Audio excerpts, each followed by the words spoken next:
The word of the day.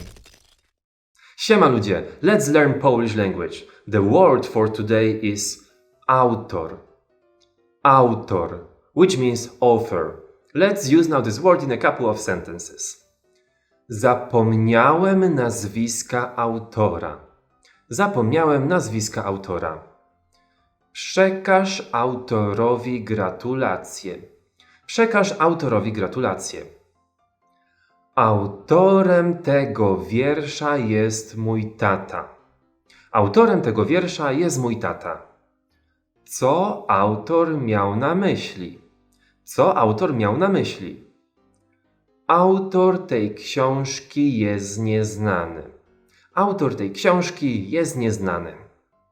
What's up? If you enjoyed this video, remember to give me a like and subscribe with the notification bell on to get more content and learn Polish language. To practice this new word, I dare you to use it in a sentence in the comment section below. And that's it. Do zobaczenia.